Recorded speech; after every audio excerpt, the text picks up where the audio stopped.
Here's what else is coming on the show tonight. They're called private security contractors, but you may know them better as mercenaries. Tonight, we look at the violent and unique world of private soldiers through the eyes of an incredible film called Shadow Company. George Bush has created the ultimate entrepreneurial / Wild West scenario in Iraq. I mean, if you've got a gun and you're for hire, there's work for you. When we come back, a wicked film that I've loved.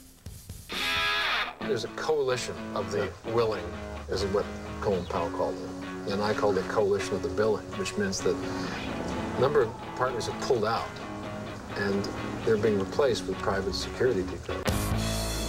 I saw a movie the other day, just blew my mind. You have to see it. It's got guys, guns, and war zones. It's called Shadow Company, and it deals with this world of private security contractors, all those mercenaries that you always hear about.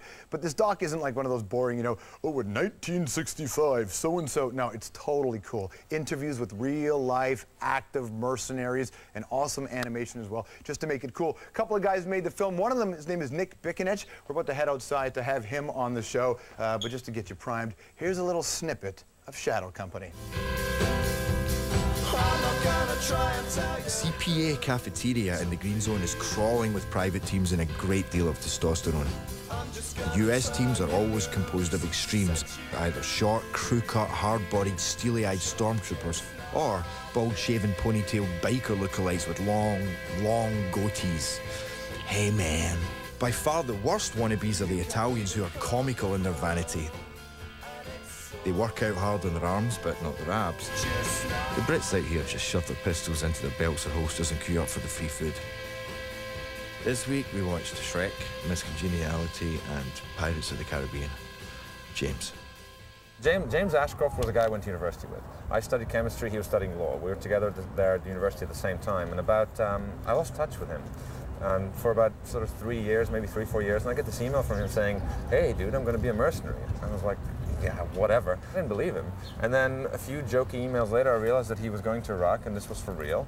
And then I started thinking, well, what the hell is this? How many people are there? What's going on? And I started to try to discover a little bit more about it, but I didn't think I was going to make a film. I was just curious about what my friend was doing. Mm-hmm. And then somewhere between me finding out a bit more about it and the 4 guys from Blackwater getting ambushed and then their bodies burned and hung from a bridge, I suddenly realized that there's a big story here. What kind of ideas did you have about who these guys were before you started making the film? I had, I think, ideas that many people have. I had this stereotype of a mercenary. I thought they were like guys who maybe, you know, would work for the highest bidder, maybe guys who didn't give a shit about who they worked for. They were just essentially searching for money. They were probably professional soldiers. I didn't realize there was this whole legitimate $100 billion industry around this entire private security world. Since the collapse of the Berlin Wall in 1989, the market has been flooded with soldiers. Everyone slimmed down their forces. That put an awful lot of people out there on the market. They needed something to make money, and the only way they could make money was to sell the skills they had, which were military skills. So career soldiers get out of the official military with their particular skill set. What else are they going to do? So they go into private mercenary work. Correct. And maybe you're a special forces captain, so you have some extra skills, and you're talking to these guys, and you think, well, hang on a second, I'm risking my life in the exact same way these guys are. They're getting paid 5 times as much as I am. Why would I not? And they can leave when they want. They can leave when they want. And my wife's phoning me saying, oh, why don't you do this, Bobby? You're going to make so much more money. I mean, of course you're going to go and do that.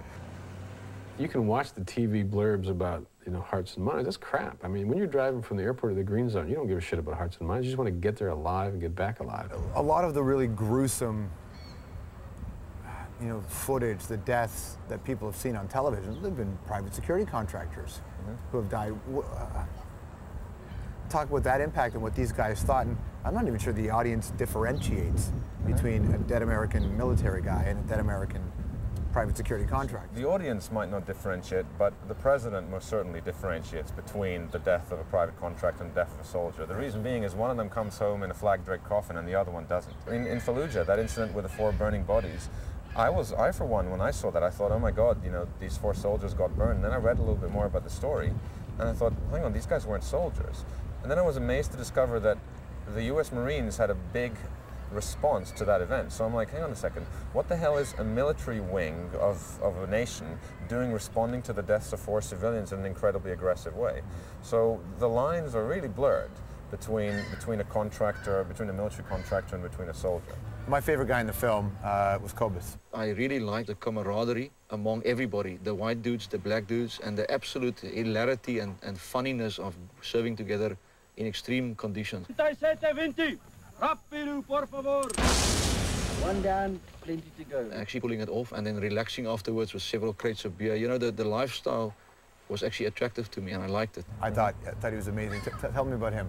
He's seen, you know, the people with arms and legs chopped off and pregnant women's fetuses being ripped out by like 15-year-olds. So there's gruesome stuff that he sometimes talks about. And you can certainly see that no matter what time of day it is and no matter how many beers he's had, that he's never quite entirely there. He's always thinking about something else. He's always got his mind on a number of different things. And I mean, I know him quite well now, but I wouldn't say that I understand him entirely. I don't think I ever will. Thank you very much, man. Thank you very much. Really good to see you. Let's play a clip of the movie Shadow Company with Kobus. I know there's a school of thought that said we did more harm than good. I think they're very wrong. And I think if they ask anybody on the street of Freetown today, 10 years later, they will be told the same thing. What we achieved here was a tremendous thing for the Sierra Leone people. You must understand that this conflict wasn't an internal thing. It wasn't a religious struggle. It wasn't a civil war between different ethnic or political factions. This was something that was fermented from outside. It was basically a criminal group of people, many of them not from this country, who then attacked this country and raped, looted and pillaged its way across it, and we stood in the way of that.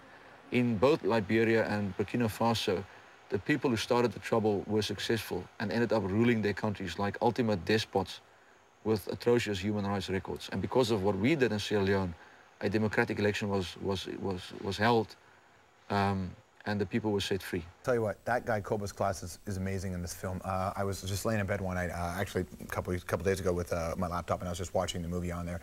And as the movie kept going on and these characters were introduced, you started to think, oh my God, this is one of the better documentaries I've seen in ages, if not ever. To see a trailer, go to the website, okay? It's shadowcompanythemovie.com. Shadowcompanythemovie.com. If you're in Toronto or you can get to Toronto, there's a free viewing of it on Friday night at the Hot Docs Festival.